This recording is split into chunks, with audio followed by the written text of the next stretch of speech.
तो दोस्तों पिछले कुछ समय से भारत ने आत्मनिर्भरता को और ज्यादा बढ़ाने के लिए कई सारे क्षेत्रों में अपने खुद के बलबूते पर काम स्टार्ट किया है। ऐसे में आपको बता दें कि यहाँ पर एक क्षेत्र ऐसा है जिसके लिए भारत काफी जोरों से यहाँ पर काम कर रहा है और इस क्षेत्र के लिए भारत को अपनी आत्मनिर्भरता को यहाँ पर बढ़ाना बहुत ही ज्यादा जरूरी भी है, क्योंकि युद्ध जैसी स्थिति के अंदर किसी भी देश के लिए अपनी आत्मनिर्भरता ही काम आती है। क्योंकि अगर वो देश खुद के इक्विपमेंट और सारे पार्ट्स को बना रहा होता है तो वो खुद के बलबूते पर बना सकता है, अदरवाइज दूसरी जो विदेशों की कंपनियां होती हैं वो अक्सर उसका साथ छोड़ जाती हैं। और दोस्तों रसिया का आप एग्जांपल देख सकते हैं, एयरबस हो या फिर बोइंग हो, दोनों ने अपनी सेवाएं देने से रसिया को यहाँ पर इनकार कर दिया। ऐसी परिस्थिति में रसिया की जो एयरलाइंस है वो ठप पड़ती जा रही है और इस तरह की गतिविधि किसी भी देश की इकोनॉमी के लिए काफी ज्यादा खतरनाक हो सकती है। और इन सारी परिस्थितियों के निपटने के लिए भारत अब अगला रोड मैप यहाँ पर बना चुका है और भारत वो सारी तैयारियां यहाँ पर कंप्लीट कर चुका है, जिससे कि आने वाले समय में भारत तेजी से इस पूरे सेक्टर के अंदर रफ्तार पकड़ लेगा। हालांकि दोस्तों आपने पिछले समय में देखा कि किस तरह से एयर इंडिया को टाटा कंपनी के द्वारा एक्वायर किया जा चुका है और उन्होंने 450 के नंबर्स में दुनिया की सबसे बड़ी डील की फ्रांसीसी एयरबस और अमेरिकन बोइंग कंपनी के साथ। एक साथ 450 विमान खरीदना ये अपने आप में बहुत बड़ी बात है। इतने विमान पहले कभी नहीं खरीदे गए। एक्चुअली दोस्तों अगर देखा जाए तो 470 के नंबर्स में जिसमें से कि 250 बोइंग से खरीदे जाने हैं और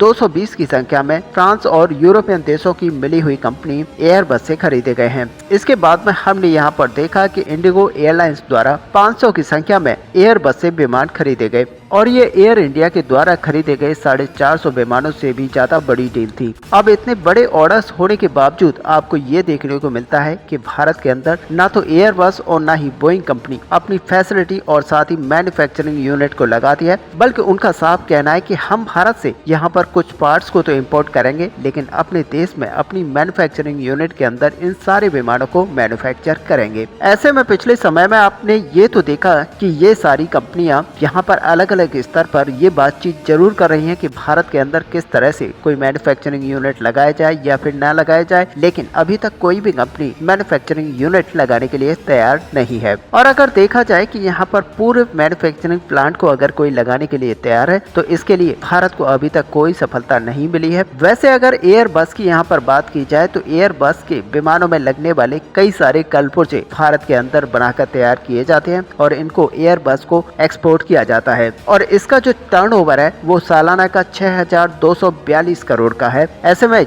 जो भी कंपोनेंट्स भारत के अंदर तैयार किए जाते हैं उनको एयरबस इंपोर्ट करती है। इसके अलावा दोस्तों अब यहाँ पर खबर निकल कर आ रही है कि एयरबस इसी दायरे को और भी ज्यादा बढ़ाने जा रही है और ये एक तरह से यहाँ पर देखा जाए तो शुरुआत कही जा सकती है, क्योंकि इससे भी अगर दायरा यहाँ पर बढ़ता है तो एयरबस को भारत के अंदर ही मैन्युफैक्चरिंग यूनिट लगाना पड़ेगा। और ऐसे में दोस्तों यहाँ पर देखा जा रहा है कि जिस तरह एयरबस ने चाइना के अंदर एक ट्रीटमेंट यहाँ पर दिया हुआ है उसी तरह का ट्रीटमेंट भारत को भी देने जा रही है और भारत के अंदर सभी विमानों का निर्माण कार्य शुरू कर सकती है। ऐसे में दोस्तों आपको बता दें कि टाटा के साथ मिलकर भारत के अंदर भारतीय वायुसेना के ट्रांसपोर्ट एरोप्लेन यहाँ पर बनाए जा रहे हैं। इसके अलावा यहाँ पर रिपोर्ट निकल कर आ रही है कि अभी 4 कंपनियां जो कि भारतीय हैं उनकी एयरबस के साथ बड़ी डील यहाँ पर हुई है और बताया जा रहा है कि इन चारों कंपनियों को एयरबस अब बहुत ही बड़ी जिम्मेदारी देने जा रहा है और बताया जा रहा है कि एयरबस के जो भी विमान हैं उनकी फ्रेम और उनके विंग्स को इन कंपनियों के द्वारा बनवाया जाएगा। और इसका मतलब यह है कि एयरबस के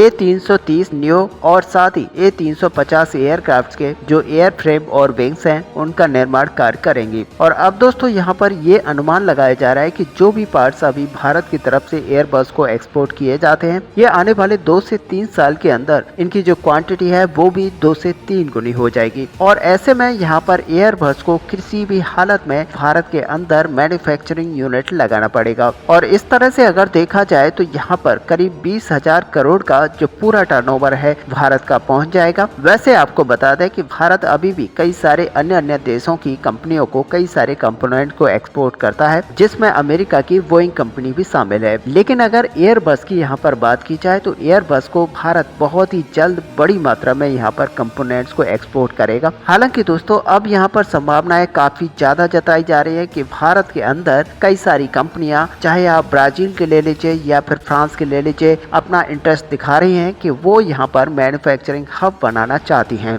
और ऐसे में आपको देखने को मिलेगा कि आने वाले समय में भारत के अंदर बहुत ही ज्यादा यात्री विमानों की जरूरत पड़ेगी, जिसकी वजह से ये सारी कंपनियां भारत के अंदर मैन्युफैक्चरिंग यूनिट लगाने के लिए बेबस हो जाएगी। और सच मानिए कि आने वाले समय के अंदर यात्री विमान हो या फिर राफेल फाइटर जेट हो, ये सभी विमान भारत के अंदर बनते हुए दिखाई आपको देंगे। ऐसे में दोस्तों असल में अगर देखा जाए तो भारत एक बहुत ही बड़ा हब बनने वाला है, जो कि मैन्युफैक्चरिंग में कई सारे देशों को पीछे छोड़ सकता है। जैसे कि आज चाइना जिस तरह का हब बना हुआ है, उसी तरह से भारत चाइना को बहुत ही तेजी के साथ पीछे छोड़ने के लिए चल पड़ा है। ऐसे में दोस्तों आपका इस पूरे टॉपिक को लेकर क्या व्यू है, आप अपना व्यू हमें कमेंट पर लिखकर बता सकते हैं। साथ ही वीडियो को लाइक और शेयर करना ना भूलें। मिलते हैं नेक्स्ट वीडियो में, तब तक के लिए जय हिंद।